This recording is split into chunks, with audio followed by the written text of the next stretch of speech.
What's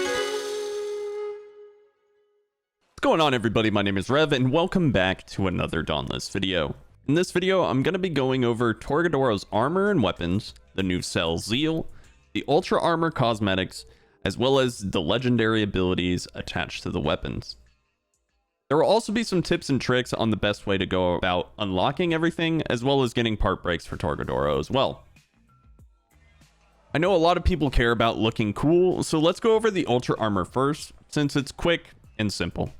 Torgadoro's Ultra Armor looks the exact same as the crafted armor set, except with a little twist. There are some particle effects on the armor. It looks really nice, and best of all, it's free with the participation of Blaze Escalation. All you got to do is max out the talent tree and accept the rewards. The footage on screen shows off the different dye channels used on the armor, so you can start planning your look.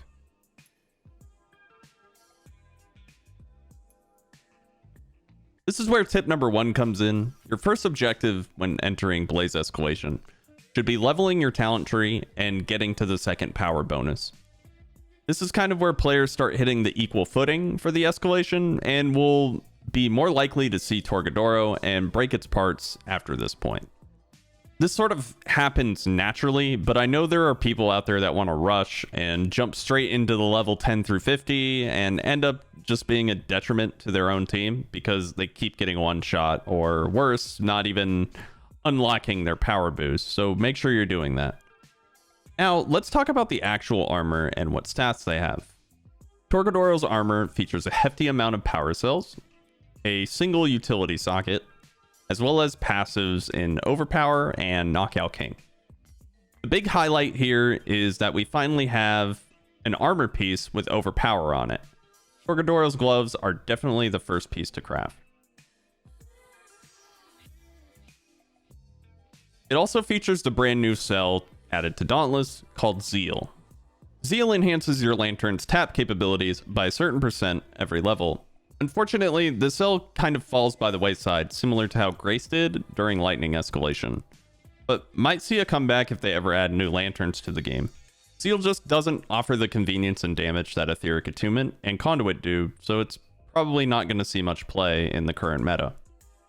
This brings me to tip number 2, which is probably the most important thing in this video to discuss. Breaking Torgadoro's head is pretty difficult.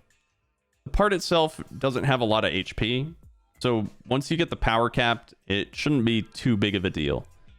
But you still need to know how to access the head. Torgadoro is big, like really big. So in order to hit his head, you either need to go up to its height or bring it down to size. I never needed Knockout King when I was testing, but Stagger Tonics and Blaze Escalation Amps can help you build up KO pretty quickly. When you do KO, you should be able to get some meaty damage onto the head. Alternatively, you can pull off some Skullforged Cheese. I found that the axe is typically the best at this. Chain blades work too, but the axe puts the big damage down and has enough reach to hit the head hitbox. The rest of the breaks are really straightforward and easier to get, and you're gonna need more kill completion rewards more than anything, similar to Malkarian. So I wouldn't worry too much about that. Just farm up, get used to breaking the face, and then spam kills. Just spam kills. Once you're well practiced and well farmed, you'll be able to craft up Torgadoro's legendary weapons. These weapons have prismatic cell sockets that you can put any cell into, bond with another fire element weapon to use their passives and unique effect. You can also use the brand new legendary ability that's got some pretty nice utility. After activating the legendary ability, it'll cause you to Hulk out with some Torgadoro fists that deal extra damage when the behemoth is below 50% HP. The damage on its own isn't too crazy, so you definitely want to use it when you get that extra damage. Like other legendary abilities, it's only once per behemoth. Once a behemoth dies, it resets and you can use it again. So it's great in escalation. Where the legendary ability shines is definitely on the repeaters, because of the fist's ability to interrupt. This gives the repeaters a nice way to interrupt, but also shake things up and go melee for a little bit before returning back to their range. But that's not everything. The legendary ability also augments your dodge to a monkey jump that does have iframes and can get you out of some more sticky situations. This is useful for all weapons, but again, really shines on repeaters. That's about everything for the weapons. To recap, make sure you're focusing on leveling up your talent tree and getting those power boosts.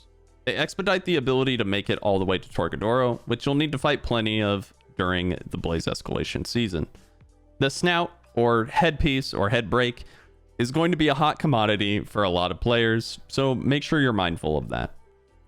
And lastly, make sure you're crafting your weapons and gloves first, as they have the highest value and damage to offer opposed to other options. Thank you so much for watching this video. If you enjoyed it, a like would be super appreciated. If you want to support the channel even further, you can subscribe and use creator code RevvyRad in the Dauntless in-game store or the Epic Games Store. You can check me out. I'm probably live right now on Twitch. I'm going to be streaming a ton of Blaze Escalation, and I'd love to get some games in with you. Thank you all again so very much for watching, and I will see you on the Shatter Dials.